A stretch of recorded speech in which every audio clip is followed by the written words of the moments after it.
말씀 봅니다. 말씀은 사도행전 12장입니다.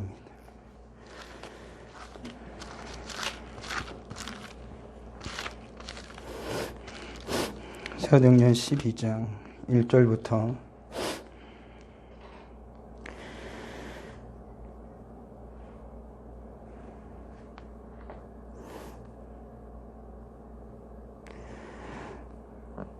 사도행전 12장 1절부터 11절까지 보도록 하겠습니다. 12절까지 12장 1절부터 12절까지 같이 읽겠습니다.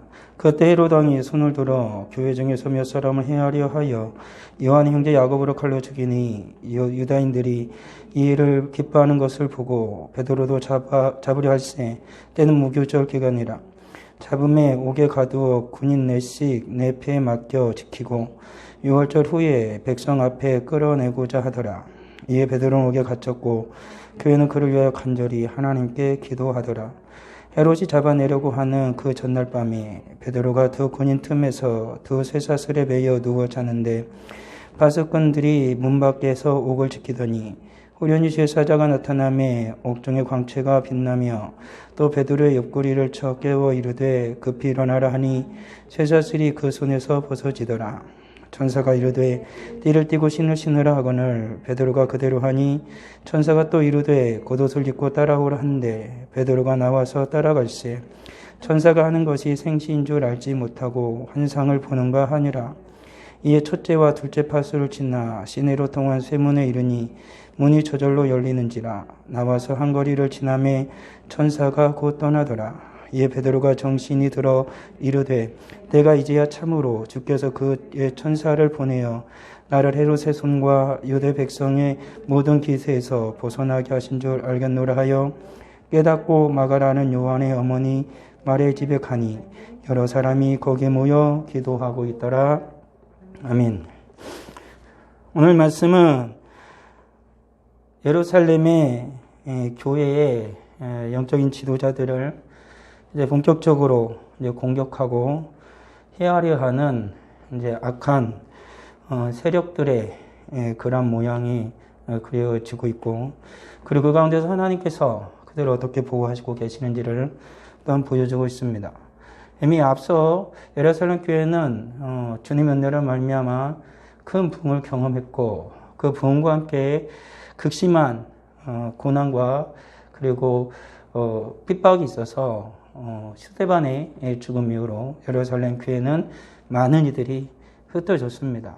그 와중에서 예루살렘 교회는 계속해서 공격을 받았고, 그리고 기근이나 여러 가지 문제로 말미암아 여러 가지 재정적인 문제와 같은 그런 어려움을 겪고 있었습니다. 근데 어쩐데 더 충격으로 이제는 영적인 지도자인 사도들을 이제는 죽임으로 말미암아 예루살렘 교회의 그러한 생명의 모든 싹을 아예 없애버리려고 하는 악한 세력이 손을 뻗치고 있었습니다. 한 교회의 영적 지도자는 굉장히 중요합니다. 성도들도 물론 다 중요하죠. 한 사람 한 사람 중요하지 않은 이는 없습니다. 그렇지만 교회에서 교회의 주인과 교회를 다스리시는 분은 오직 예수 그리스도이지만 한 교회를 그리고 지교회를 맡아서 그 교회를 주님의 이름으로 주의 말씀으로 목양하도록 세운 그 목회자 역시, 영적인 지도자 역시 굉장히 중요합니다. 그 지도자가 어떻게 생각하고 어떻게 이끄냐에 따라서 그 교회의 방향성은 정해지게 되죠. 그리고 그 지도자가 어떤 공격을 받거나 지도자가 부재하는 상황이 이루어지게 되면 교회는 어느 정도 버틸 수는 있지만 점점 너무나 그 큰 시간 동안, 오랜 세월 동안은 버티질 못합니다. 그리고 쉽게 어려움을 당하거나 흩어지는 경우가 생기게 되죠. 이런 상황 속에, 이런 상황인 것을 우리가 익히 아는 바입니다. 근데 예루살렘 교회에 지금 헤롯 왕이 등장하게 되어지고, 헤롯 왕은 그의 손을 뻗어서 예루살렘 교회의 영적인 지도자였던 예수님의 제자인 야고보를 죽이게 되죠. 사도들 가운데 첫 번째 순교자가 바로 야고보가 된 것입니다. 주님의 일이 하나님의 역사가 계속 일어나고 있는, 그리고 이방으로까지 주의 복음이 전해지고 있는 어려운 가운데서 그런 상황 속에서 예루살렘 교회에 예수님의 제자였던 영적 지도자였던 한 사람이 죽는다라는 것은 큰 어려움이고 위협이 닥쳐온 것이죠. 그리고 밖으로 계속 선교를 하고 예수 그리스도의 복음을 전해야 하는 일에 커다란 장애물이 이제 그 교회 가운데 생기게 되어진 것이죠. 하나님께서 은혜를 베풀어 주셔서 주님의 교회가 모든 어려운 가운데서도 부흥할 때 세상은 기회를, 그 교회가 계속 부흥할 수 있도록 그 부흥하는 기회를 언제든지 가로막으려 하죠. 그래서 그 기세를 꺾으려고 모든 수단과 방법을 동원하는 것은 우리는 알아야 하는 것입니다. 오늘날의 한국 교회가 닥치고 있는 이러한 어려움과 고난들도 악한 세력은, 악한 자 사탄은 모든 것을 다 활용하여서 교회가 부흥하고 교회의 영적인 성장을 가로막는다는 사실을 우리들은 익히 알아야 되는 것이죠. 그것을 깨닫지 못하고 그저 가만히 머무르다가는 그대로 당할 수밖에 없고 교회는 점점 비참한 상태에 이를 수밖에 없다라는 사실을 우리들은 기억해야 하는 것입니다. 예루살렘 교회에 이렇게 갑작스런 고난이 찾아왔습니다. 지금까지는 어떻게든 버텨낼 수 있었지만 예수님의 제자였던 사도가 한 사람이 그들의 눈앞에서 죽는 걸 보았을 때 교회는 큰 충격에 쌓일 수밖에 없었을 것입니다. 근데 엎친 데 덮친 격으로 헤롯이 그 야고보를 죽이는 순간 그 유대인들은 굉장히 좋아했죠. 유대교와 예수 그리스도를 믿는 그 하나님의 백성들이 계속해서 대립의 관계에 있었기 때문에 예루살렘 교회가 부흥하는 것을 보고 계속해서 가로막으려 했던 유대인들, 그들은 이방인의 모든 도시로까지 따라가서 계속해서 복음 전하는 것을 막았기 때문에요. 그 상황을 보고 그들은 굉장히 좋아했습니다. 환호했죠. 더군다나 헤롯은 이 당시에 그리스도인에 대해서는 굉장히 싫어했습니다. 로마 자체도 그랬고요. 그렇지만 이들은 유대인들과 유대교와는 굉장히 밀접한 관계가 있었습니다. 유대교의 도움을 받았고, 그리고 유대교인들도 타락을 한 가운데에 로마의 그런 군주들과 손을 잡고 자기들의 세력을 어떻게든 넓혀보고자 하는 그런 상황 속에 있었던 건 분명합니다. 사두개인이나 바리새인들은 여전히 그 악한 자들과 결탁하고 있었던 타락한 상황이었기 때문에 그건 분명했죠. 그런데 그들 앞에서 예수님의 제자였던 야고보가 죽으니까 유대인들은 굉장히 환호했습니다. 좋아했죠. 헤롯이 잘한다 라고 그들은 얘기를 했고, 무리들이 헤롯에 대해서 굉장히 칭찬을 했습니다. 헤롯은 그 힘을 등이었고 이제는 베드로를 이제 잡았습니다. 실질적인 그 예루살렘 교회의 수장과도 같은 자가 바로 베드로였죠. 그 베드로를 잡아서 이제는 죽이려고 계획을 세웠습니다. 베드로를 죽인다라면 정말 예루살렘 교회는 커다란 타격을 입을 것이고 예루살렘 교회 자체가 크게 흔들리고 위험에 처할 수 있다는 것을 그들은 익히 알았기 때문에 베드로를 잡아 죽이려고 한 거죠. 왜 베드로까지 잡아 죽이려는 계획을 세웠냐면 아마 이랬을 것입니다. 예수님의 제자들 가운데 야고보를 일단 죽인 거죠. 근데 죽였는데 그들이 그렇게 크게 생각하는 것만큼 반란이나 거기에 저항이 없었던 것입니다. 그러니까 이제는 예루살렘 교회 가장 큰 수장이었던 베드로를 죽이고자 하는 아마 그러한 계획을 세웠던 것이 분명한 것으로 보이죠. 그 베드로를 이제 죽이기 위해서 잡았습니다. 근데 그때가 유대교의 명절이었기 때문에 유대교 명절은 그 6월절, 무교절 기간이었기 때문에 베드로는 차마 그 명절 기간에 죽일 수는 없었습니다. 명절에는 수많은 디아스포라 유대인도 오고, 그리고 그러한 그러니까 예수를 믿는 그리스도인들을 죽일 때는 어쩌면은 더 큰 반란이 혹시나 일어날지 모르는 상황이고, 그리고 그런 명절에는 유대교의 전통상 사람을 죽이지 않기 때문에 헤롯은 한 발짝 뒤로 물러갔죠. 그리고 이 6월절이 지나면 베드로를 죽이려는 계획을 세웠습니다. 예수님도 그렇게 하려고 그랬거든요. 근데 예수님은 그렇게 하지 않았죠. 이미 그 전에 명절이 지나고 죽이려고 했는데 예수님은 금요일 날 죽임을 당하게 되어집니다. 그들의 계획대로 되지 않은 건 예수님의 십자가 처형이었고요. 베드로를 그렇게 또다시 죽이려고 했고, 그리고 이제 명절이 지난 다음에, 6월절이 지난 다음에 죽이고자 하는 계획을 세웠습니다. 그래서 헤롯은 베드로를 옥에 가뒀죠. 옥에 가두고 베드로를 철저하게 지켰습니다. 파수꾼을 세웠고, 그리고 베드로의 손과 발을 족쇄를 채워서 그 옆에 또 두 사람이 지키게 했습니다. 절대 빠져나가지 못하도록 철저하게 그를 지키고 있었던 것이죠. 그러니까 헤롯의 마음에는 확실하게 베드로를 제거하고자 하는 마음이 있었던 것입니다. 철저하게 어느 누구도 베드로를 빼나가지 못하도록, 베드로가 탈출하지 못하도록 그들은 그런 계획을 세웠죠. 세상은 굉장히 집요합니다. 어떤 계획을 하나 세웠을 때 세상 결코 호락호락하지 않죠. 그런 상황 속에서 그리스도인들도 하나님의 지혜를 구해야 되는 것이고 지혜롭게 행동해야 되는 건 분명한 것입니다. 좋은 게 좋은 것, 그런 식이 아니라 하나님의 말씀을 따라 정확하게 성도는 신앙생활을 해야 되고 주의 말씀을 따라 확실한 믿음을 가지고 살아가야 하는 것이지요. 그저 그렇게 세상 사람들이 말하는 것처럼 구렁이 담 넘어가듯이 그런 신앙의 삶이 아니라 하나님 말씀 앞에 철저하게 우리를 들여다보고 하나님 말씀 앞에서 온전히 믿음을 순종하며 살아가는 주의 거룩한 하나님의 백성들이 되어야 한다라는 것입니다. 이렇게 베드로가 옥에 갇혔습니다. 그 상황 속에서 교회가 할 수 있는 것은 크게 없었습니다. 이들이 할 수 있는 것은 무엇이었냐면 베드로를 위해서 하나님 앞에 간절히 기도하는 것이었습니다. 성경에 보면 베드로는 옥에 갇혔고 교회는 그를 위하여 간절히 하나님께 기도하더라라는 것입니다. 아마 이런 글을 읽게 되면 열정파들은 이런 얘기도 합니다. 갇혔으면 기도만 하면 되냐. 어떤 계획을 세워가지고 움직여서 베드로 어떻게지 꺼내고자 하는, 아니면은 베드로 거기에 갔었으니까 지금 6월절 기간이니까 디아스포라 유대인이나 이방에서 들어온 수많은 예수를 믿는 사람들을 동원해서 어떻게든 여기서 봉기라도 이렇게 된 건 아니겠느냐 라는 그런 말을 할 수도 있습니다. 그렇지만 지금 교회가 내린 결정은 뭐냐면 그렇게 해서 이것이 되어질 일이 아니란 건 분명히 알았죠.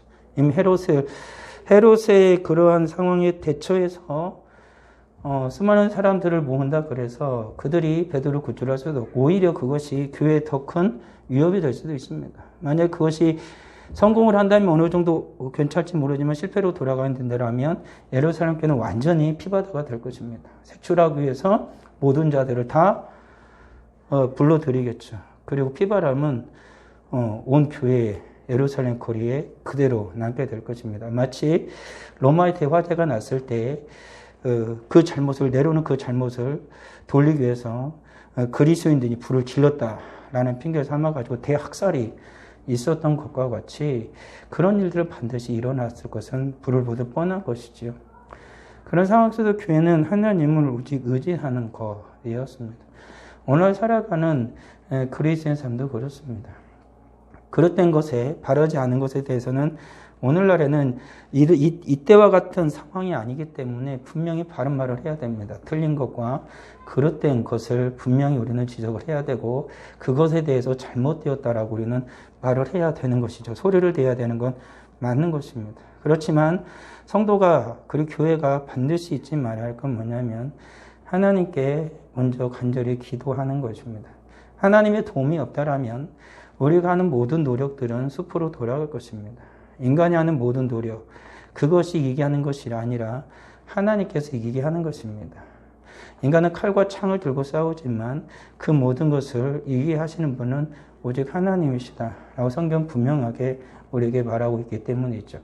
우리가 아무리 정확하고 탁월한 계획을, 우리가 생각할 때 완벽한 계획을 세운다 할지라도 그 모든 것들 속에서 100%라는 것은 없습니다. 어느 순간 오점이 날 수 있고 우리가 생각하지 않았던 변수는 언제든지 존재합니다. 인간의 삶이라는 것 자체가 우연 속에서 살아가기 때문에 필연적으로 그렇게 될 거라는 건 없습니다.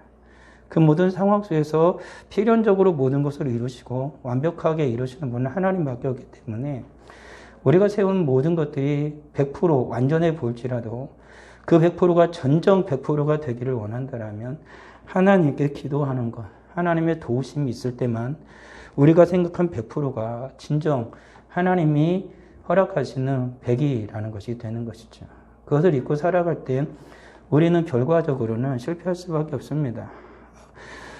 금방은, 그리고 바로 눈앞에 보여지는, 그리고 어느 정도는 성공하는 듯 보일지 모르지만 결국에는 그 모든 것들이 헛된 꿈이었고 아침에 안개와도 같다는 사실을 알게 되어지겠죠.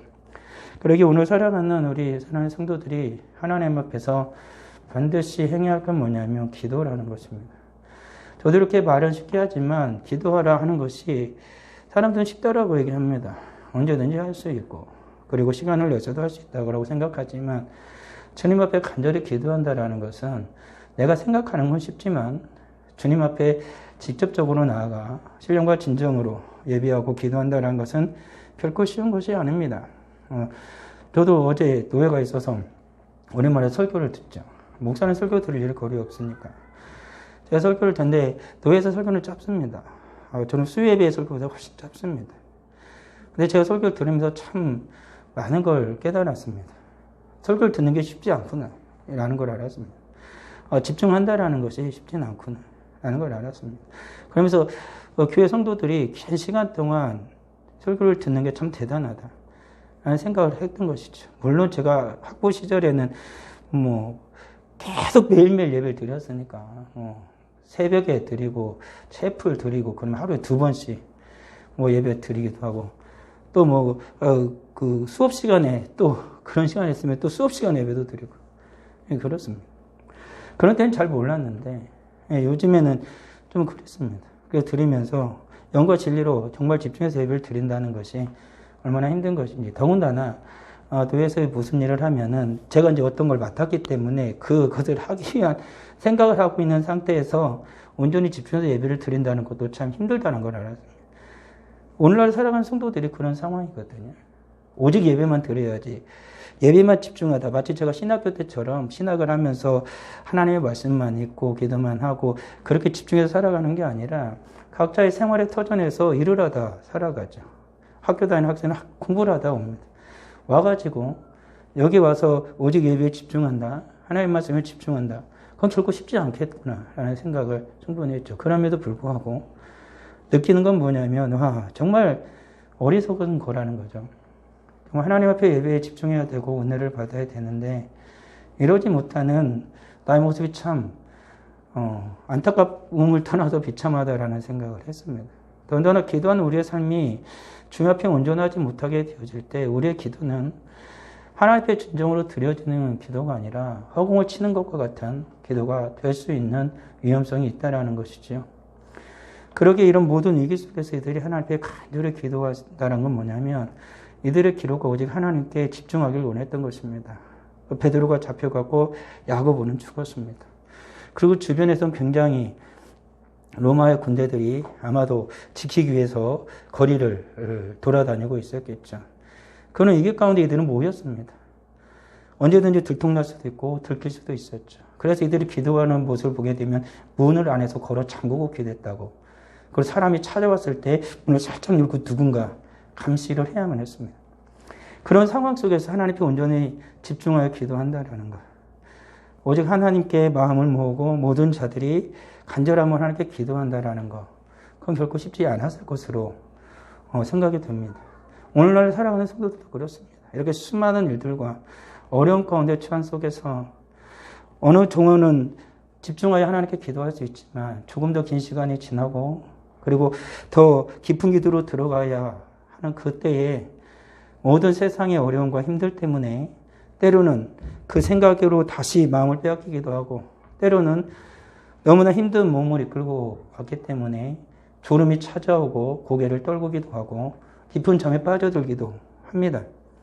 그 모든 것들이 충분히 인간의 연약함 속에서 이해될 수 있고 그럴 수 있다라고 생각되어지지만 우리들이 한 가지 생각할 건 뭐냐면 진정 이러한 큰 위기 가운데에 정말 하나님의 도우심이 있어야만 가능한 그 상황 속에서는 우리는 그 모든 어려움을 이겨내야만 한다는 것입니다. 그 모든 어려움을 우리들은 견뎌내야 되고 하나님 앞에 집중해야만 한다는 것이죠. 그래야만 하나님의 도움이 진정 임하는 것입니다. 제가 오늘 찬양을 할 때도 그렇고 기도를 할 때도 그런 생각을 하면서 계속 기도합니다. 찬양을 부를 때도 그렇고 정말 하나님께 드리는 이 찬양이 이 가사처럼 내 마음이 진정되기를 원하고 기도를 하면서도 하나님 앞에 온전히 집중해서 이 마음이 진정 하나님께 드려진다라면 하나님께서 충분히 하실 텐데 라는 그런 마음을 갖습니다. 그러니까 오늘날에 우리들이 하나님께 기도하면서 잊지 말할 게 바로 그런 것이죠. 이 기도가 하나님께 들려진다라면입니다. 정말 이 진정으로 하나님께 드린 이 기도가 하나님 앞에 올려진다라면 하나님께서 분명히 행하실 거라는 것이죠. 그리고 하나님께서 이루어 주실 거라는 거죠. 그리고 우리의 삶이, 우리의 상황과 모든 형편들이 진정 주님 앞에서, 하나님 앞에서 온전해질 거라는 사실인 것이죠. 이렇게 교회는 마음을 모아서 하나님께 간절히 기도했습니다. 그들이 할 수 있는 것의 전부였죠. 헤롯이 잡아내려고 하는 그 전날 밤에 베드로가 두 군인 틈에서 두 쇠사슬에 매여 누워 자고 있었다라는 것이죠. 베드로님이 잡혔고 깊은 밤이 저무는 그때에 베드로는 깊은 잠에 빠졌습니다. 아마도 피곤해 지쳤을 것이고 굉장히 허덕였을 것입니다. 어쩌면 베드로가 쉴 수 있는 곳이 아마 이 감옥이었을지도 모르죠. 교회에서 그가 살아가는 모든 날들 동안에는 성도들을 돌봐야 됐고, 그리고 베드로의 이 앞에서 상황을 보게 되어지면은 이방인에까지 전해 가서 주의 복음을 전하고 교회 와가지고 다시 그 모든 것을 보고하고 그 모든 일들을 다 베드로가 처리하는 상황이 있었기 때문에 어쩌면 베드로는 눈꽃을 데 없이 바쁜 나날들을 보냈을 것이 분명할 것입니다. 마치 예수님께서 살아있는 생전에 모든 밝을 때에 병자들을 고치고 말씀을 가르치고 귀신을 쫓아내는 그 사역을 하다가 밤이 되면은 산에 올라가 홀로 기도하셨던 것처럼 베드로도 아마 그랬을 것입니다. 베드로의 삶을 보게 되어진 베드로와 요한도 기도 시간만 되면 그는 기도하러 성전에 갔었고요. 그리고 수많은 일들을 그는 돌아봐야 됐고요. 교회 사정을 그는 다 돌아봐야 됐기 때문에 그도 쉬는 틈이 없이 하나님 앞에서, 주님 앞에서 살아가고 있는 그 삶을 살아갔을 것입니다. 그러다가 잡혀서 옥에 갇혔을 때 어쩌면 그는 그곳에서 비로소 쉼을 얻었을지도 모르죠. 쉬고 있었을지도 모릅니다. 어쩌면 성도들이 살아가는 모든 삶이 이와 같을 것입니다. 이 세상에 살아가는 성도의 삶은 늘 위협이 있고 위험이 도살이죠. 언제 악한 자가 파놓은 함정에 빠질지 모르고 언제 유혹을 받을지도 모르고 그리고 내 스스로의 마음이 강박해져서 하나님 향한 믿음과 신앙이 흔들릴지도 모르는 그런 세상 속에서 우리는 계속 싸움을 하며 살아갑니다. 자칫 내가 부주의함의 삶을 살아가다가는 미끄러져서 깊은 수렁에 빠질지도 모르는 그런 세상의 삶을 성도들은 살아갑니다. 그러기에 성도들이 온전한 쉼을 얻을 수 있는 것은 하나님의 나라뿐인 것은 분명하고요. 그리고 성도들이 그나마 주님 앞에서 이 세상 가운데 쉼을 얻을 수 있는 것은 하나님의 거룩한 교회에서 주님 앞에 같이 예배하고 하나님 앞에 기도하고 하나님 찬양하는 그 시간일 것이 또한 분명한 것이죠. 여하튼 베드로는 그렇게 깊이 잠에 빠져서 자고 있었습니다. 그리고 파수꾼들은 또 밖에서 그 옥을 또 지키고 있었죠. 철저하게 지키고 있는 상황입니다. 그때 호련히 천사가 나타난 겁니다. 주님의 사자가 옥중에 나타났습니다.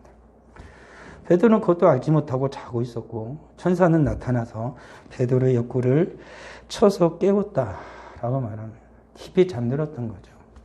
쿡쿡 쳐서 깨웠고 천사가 베드로에게 말했습니다. 일어나라 하니 쇠사슬이 그 손에서 벗어졌다. 베드로는 이제 벗어날 수 없는 상황인데 주님께서 주님의 사자를 보냈고 깊이 잠에 빠져 있는 베드로를 쳐서 깨웠습니다. 그리고 베드로에게 일어나라고 할 때 그 쇠사슬이 벗겨지는 그 기적을 경험하게 된 거죠.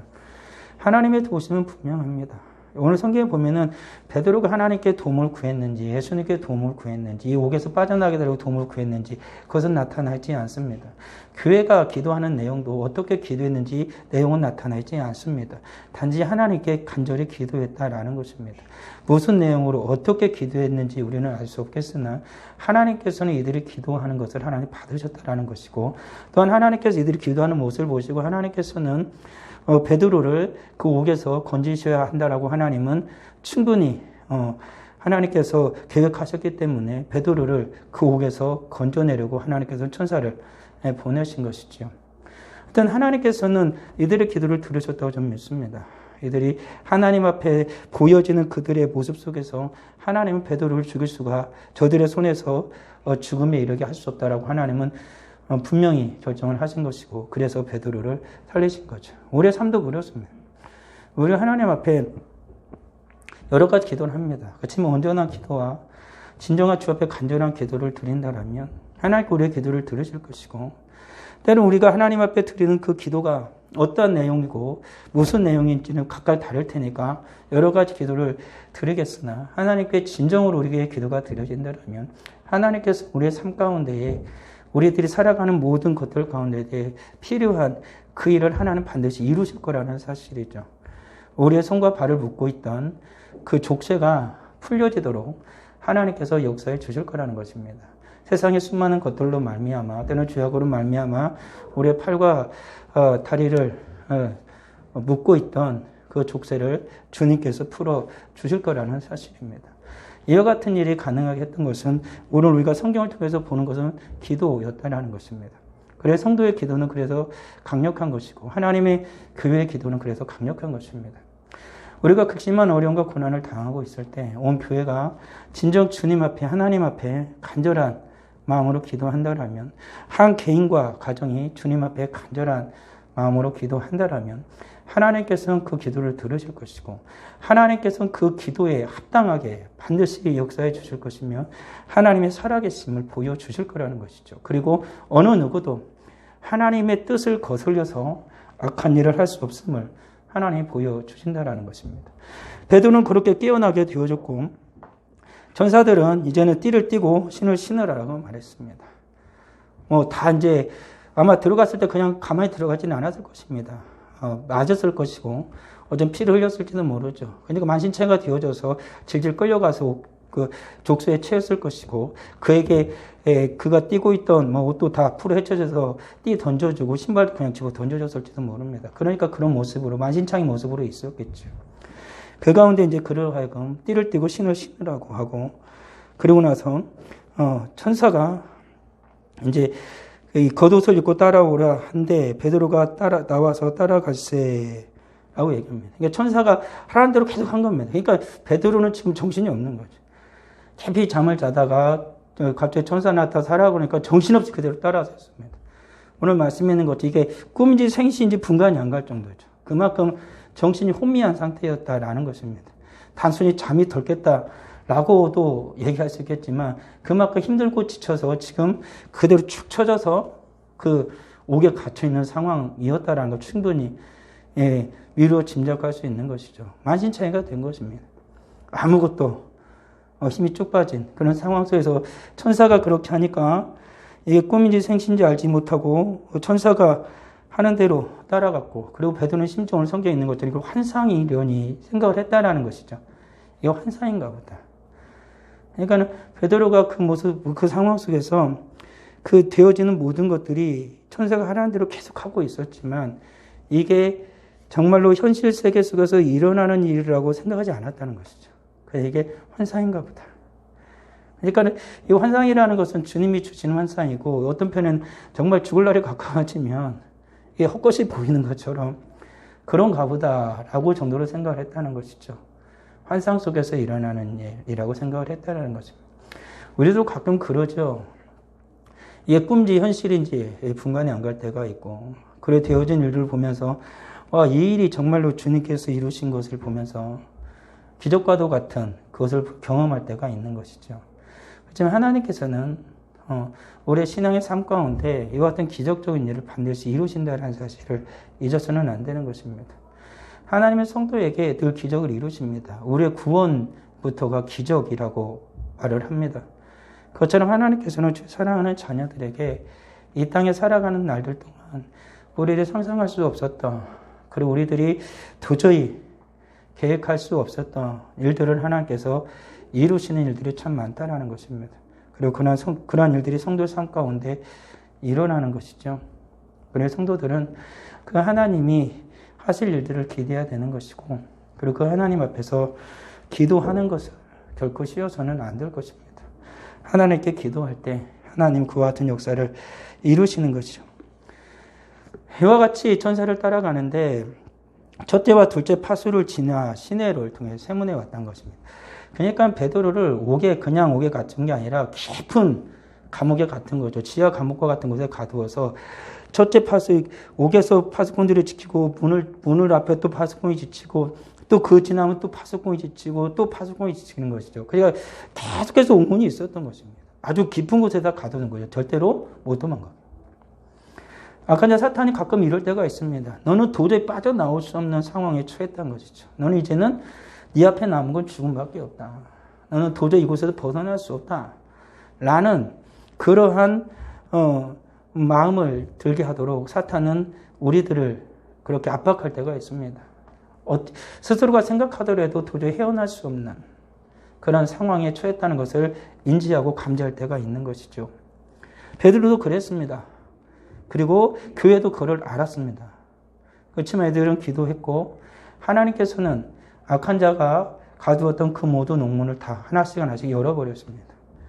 하나님께 베드로를 살리기 위해서 하나님은 그렇게 하셨던 것이죠. 교회로 하여금 다시 한번 하나님의 살아계심을 보여주기 위해서 하나님은 그렇게 하셨던 것입니다. 하나님께서 열지 못할 문은 없는 것이죠. 인간이 살아가는 모든 삶 또한 내가 도저히 열지 못할 문이 많습니다. 그 잠겨진 문을, 그리고 문제를 어떻게 해결할지 도저히 인간의 힘으로는, 내 생각과 내 지혜로는 해결할 수 없는 일들이 생길 때가 있습니다. 그렇지만 하나님께서는 인간의 그 모든 문제들, 인간의 닫힌 그 모든 문이 결코 어려운 것이 아닙니다. 하나님께는 아주 쉽게 해결할 수 있다는 것이죠. 인간이 아무리 지혜로움도 하나님의 미련함보다 못한 것이죠. 이 땅에 있는 모든 인간들이 어떤 계획으로 세워서 하나님의 백성들을 막으려 하고, 그리고 내가 생각하기에 나의 삶이 깊은 구덩이에 빠져서 도저히 빠져나갈 수 없을 만큼 높아 보일지라도, 모든 문이 우리를 가로막고 있을지라도 홍해를 가르신 그 하나님께서 베드로 옥에 가두고 수많은 자물쇠로 그를 가둔 옥문이라 할지라도 하나님께서 홍해를 가르시는 것이고, 하나님께서는 그 옥문을 여시는 하나님이시라는 것입니다. 그 모든 문을 하나님은 여셨고 베드로를 광장으로까지 이끌어내셨습니다. 문이 저절로 열리는지라 나와서 거리를 지나며 천사들이 곧 떠났다라는 것입니다. 베드로를 충분히 안전한 곳까지 천사들이 인도했던 것이죠. 어느 누구도 베드로가 빠져나가는 것을 알지 못했고 하나님께서는 그 모든 일들을 기적과 같이 이루셨던 것입니다. 하나님께 우리의 삶 가운데 그럴 때가 있습니다. 인간 어느 누구도 알지 못하는 사이에, 하나님께서 사람 어느 누구도 깨닫지 못하는 사이에 하나님께서는 주의 사랑하는 자에게 이와 같은 기적을 베푸십니다. 하나님과 나만 아는, 하나님께서 극진히 사랑하셔서 베푸신 그 은혜를 경험하도록 하나님은 한 개인에게 그만 알 수 있는, 그와 하나님만이 아는 그 비밀한 일을 나타내 보이신 때가 분명히 있다라는 것입니다. 사람들은 이와 같은 일이 없을 거라고 생각한 일이 참 많습니다. 심지어는 예수를 믿는 자들도 어떻게 그런 일이 일어나겠냐라고 말한 일이 있습니다. 내가 이해할 수 없고, 내가 상상할 수 없고, 내가 경험하지 못했기 때문에 그런 일은 안 일어날 것이다 라고 말하는 자들이 참 많습니다. 그렇지만 하나님께서 하시는 모든 일들은 인간의 상상이나 인간의 능력이나 인간의 지혜를 뛰어넘는 때가 훨씬 더 많다라는 것입니다. 베드로가 오늘 경험한 이 일은 도저히 베드로도 상상할 수 없었고 교회도 상상할 수 없었습니다. 어느 누구도 상상할 수 없었다라는 것이죠. 그런데 하나님께서는 베드로의 그 일을 하셨습니다. 베드로는 경험하면서도 이 일이 환상이라고 생각할 만큼 하나님께서는 베드로가 도저히 상상해낼 수 없던 일을 해내신 거죠. 교회가 상상할 수 없던 일을 해내신 것입니다. 베드로가 교회를 찾아갔을 때도 교회는 그게 베드로의 영혼이라고 생각할 정도였기 때문에 그건 분명한 것입니다. 하나님이 이와 같이 놀라운 일을 하십니다. 우리들이 상상할 수 없는 그 놀라운 역사를 이루시는 하나님이시죠. 그래서 성도들은 그 하나님을 믿고 기도하는 것입니다.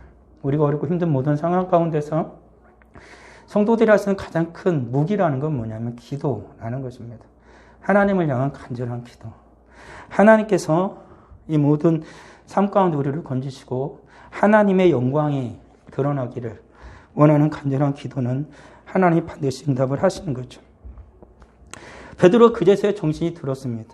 그리고 베드로가 하는 말은 뭐냐면 이제야 참으로 주께서 그의 천사를 보내어 나를 헤롯의 성과 유대 백성의 모든 길에서 벗어나게 하신 줄 알겠노라 했다라는 것이죠. 베드로가 비로소 거리에 혼자 나와서 천사들이 떠나고 정신이 들고서야 알았던 것이죠. 이게 환상이 아니라 실제적으로 하나님께서 내게 이 모든 일을 이루었구나 라는 것을 알게 되어지는 것입니다. 오늘 살아가는 성도들이 모두 이와 같은 하나님의 놀라운 은혜와 기적을 경험하길 원합니다. 하나님께서 내게 베푸신 이 놀라운 일들, 내가 감히 상상할 수 없었고 생각할 수 없었던 이 놀라운 일을 이루시는 그 하나님을 경험하게 되어질 때 비로소 우리의 믿음과 신앙은 더욱더 자라나게 되고 견고하게 되어집니다. 그래 우리는 하나님께 기도해도 됩니다. 이와 같은 일들이 나의 삶 가운데 일어나기를, 이와 같은 일들이 우리 교회 가운데 일어나기를. 하나님께 기도하는 것은 결코 나쁘거나 아니면 하나님의 뜻을 거스르는 것은 분명 아닐 것입니다. 하나님 앞에 간절히 기도하는 것, 어느 것도 할 수 없는 그 상황 속에서 하나님 앞에 오직 주님만 의지하면서 간절히 기도하는 것, 그곳에 하나님의 능력이, 하나님의 역사가 나타나는 것이지요. 베드로는 그 일을 경험하자마자 그가 즉시로 달려갈 수 있는 곳은 뭐냐면 그를 위해 기도하고 그를 위해 모여있는 그런 공동체를 생각해낸 거죠. 아마 베드로도 걱정이 들었을 것입니다. 그들은 어떻게 지내고 있을 것인가. 자기는 지금 잡혀온 이 상황 속에서 다른 이들은 자기와 함께 주의 영광을 위해서 목숨을 바치고 함께 살아가던 자신의 그 교회 공동체는 어떻게 하고 있을 것인가라는 그 생각, 그리고 자기의 지금 거리에서 자기와 함께 주의 일을 하던 이들은 어떻게 되었을까라는 그런 마음이 들었을 건 분명한 것으로 보여지죠. 그래서 베드로가 달려갔던 곳은 뭐냐면 마가라는 요한의 어머니 마리아가 있는 그 다락방입니다. 이곳은 쭈쭈가건대 120명의 성도들이 하나님 앞에 기도하다가 오순절 날에 그 성령의 역사를 경험했던 곳이죠. 그리고 그곳은 계속해서 이들이 기도처로 사용되고 있었던 것입니다. 늘 놀라운 것은 뭐냐면 하나님께서 은혜를 베푸신 은혜의 장소는 성도들이 살아가는 삶 가운데 가장 큰 은혜가 되어지는 거죠. 그래 어떤 성도들은 은혜 받은, 내가 맨 처음 은혜를 받은 그 교회를 잊지 못하고 은혜 받은 그 장소를 잊지 못하고 내가 어린 시절에 자라났던 그 모별을 잊지 못하는 것은 인간의 기본적인 습성입니다. 그리고 굳이 예수를 믿지 않더라도 고향을 그리워하는 것들도 인간이 그곳에 대한 마음을 많이 두고 있기 때문에 그건 당연한 것이죠. 베드로와 이 제자들도 그들이 맨 처음 성령을 받았던 오순절의 역사를 경험했던 그곳은 이들에게 아주 기념비적인 장소였습니다. 그래서 어렵고 힘든 일이 있으면 이들은 어쩌면 마가의 다락방에 모이기로 굉장히 기뻐했을 것입니다. 이들의 신앙을 다시 세울 수 있는 것, 이들이 다시 어렵고 힘들 때 주님의 역사를, 주님께서 약속하신 그 성령을 보내주심을 기억하고 다시 한번 그들의 신앙을 바로 세울 수 있는 곳이 마가 다락방이었기 때문에 그럴 것입니다. 그래서 성도들이 살아가는 모든 삶 가운데에 하나님이 놀라운 은혜를 경험하는 그런 곳이 있다는 것은 또한 복된 것이죠. 바라컨대 이 성지교회가 우리 사는 성도들이 모두 하나님의 놀라운 은혜를 경험하는 그 장소가 되어지고, 그리고 하나님께서 베푸신 모든 은혜를, 기적적인 사건을 경험하는 그런 곳이 되어져서 더욱 주님을 사랑하는 주님의 복된 그러한 그 장소가, 그러한 교회당이 그 교회가 되기를 원하는 것이죠. 베드로는 그곳을 갔습니다. 그곳에 가니까 그곳에서 하고 있었던 건 뭐냐면 여러 사람이 거기에 모여 기도하고 있었더라는 것입니다. 베드로는 잡혔고 베드로 옥에 갇혀 있었습니다. 그리고 베드로가 옥에 갇혀서 있는 모든 날들 동안 얼마나 많은 시간 동안 기도했는지 모르지만 그 밤 깊은 시간까지 이들은 모여서 기도하고 있었던 것입니다. 기도하고 있을 때 주님의 역사가 일어나고 있었던 것이지요. 이건 놀라운 것입니다. 우리들이 주님의 은혜를 구하면서 성도와 교회가 기도할 때 어렵고 고난을 당하는 성도들에게 하나님은 역사하는 일이 참 많습니다. 그래서 어떤 이들은 어떤 교회는 이런 교회도 있습니다. 저희 교회 같이 이제 한 번에 예배를 바치지 않고 1부, 2부, 3부 막 오랜 긴 시간 동안 예배를 여러 부로 나눠서 말씀을 전하는 그러한 교회가 있는 경우는 일부 목사님이 일부 예배 때 하면은 일부 기도팀이 있습니다. 그 목사님과 성도들을 위해서 기도하는 거죠. 예배 때 은혜를 받고 목사를 위해서. 그리고 이제 또 시간이 바뀌면 이 사람들은 예배를 드러나고 다른 팀이 또 들어갑니다.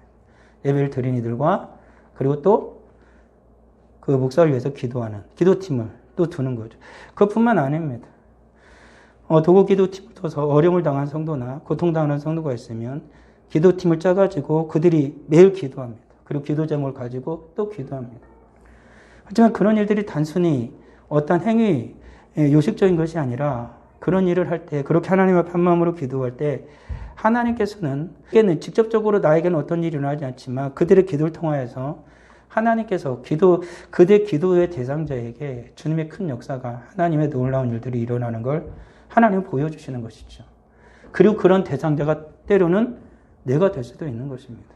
그리고 하나님께서는 서로 위해서 기도하고 함께 모여서 기도하는 걸 하나님 참 기뻐하신다라는 사실입니다. 우리는 이와 같이 나를 위해서 기도하는 일이 반드시 필요합니다. 그렇지만 때로는 내가 아닌 다른 형제 자매를 위해서 기도하는 것은 또한 중요하다라는 사실이죠. 우리가 지금 못하고 있지만 우리가 금요 기도회 할 때 그러니까 되어지면은 여러 가지 기도 제목도 기도하기도 같이 합니다. 그런 일이 단순한 건 아닙니다. 함께 많은 숫자는 아니더라도 함께 모여서 기도하는 그것은 결단코 사소한 일이 아니고 굉장히 중요한 것입니다. 하나님께서 그 기도를 들으시고 하나님께서 역사하고 계시는 것이죠. 우리 사랑하는 성도들, 우리가 진정 힘들고 어려움에 처할 때가 있습니다. 그때 성도에게, 교회에게 정말로 필요한 첫 번째가 뭐냐라고 묻는다라면 성경은 우리에게 분명하게 오늘 답을 해주고 있습니다. 기도해라 라는 것입니다. 우리의 기도는 짧을 수도 있고 그렇게 깊지 못할 수도 있고 다른 기도의 용사처럼 강한 깊은 기도를 하지 못할지도 모릅니다. 그렇지만 중요한 건 뭐냐면 예수 그리스도의 이름으로 하나님 앞에 기도한다는 것입니다. 그리고 거기에 하나를 더 덧붙인다라면 간절히 믿음으로 기도하는 것입니다. 그것이 하나님의 역사가 일어나는 것이고 하나님의 놀라운 능력이 반드시 나타납니다. 기도하겠습니다. 아버지 하나님 은혜를 감사합니다. 베드로는 옥에 갇혔고 교회는 그를 위하여 간절히 기도하더라. 오늘 우리 한국교회는 위기에 처해 있습니다. 우리는 어떻게 하고 있습니까? 간절히 기도하기를 원합니다. 우리 사랑하는 성직의 모든 성도들을 위하여서 서로 도구하며 기도할 수 있는 우리 모두가 되게 하여 주옵소서. 간절함으로 예수 그리스도의 이름으로 하나님께 아뢰을 때에 우리들이 생각하지 못하고 상상할 수 없었던 그 놀라운 기적의 역사가 일어나기를 원합니다. 그리하여 하나님께 영광 올려드리고 하나님의 살아계심과 위대하심을 주의 복된 교회와 성도들이 그리고 주를 알지 못하는 모든 자들이 깨달아 알기를 간절히 바라고 원합니다. 주의 사랑 거룩한 자녀들이 하나님께 예수의 이름으로 기도할 때 우리의 기도를 들으시고 응답하셔서 하나님께 영광 올려드리는 주의 복된 성도들과 하나님의 복된 교회가 되게 하여 주옵소서. 예수님의 이름으로 기도합니다. 아멘.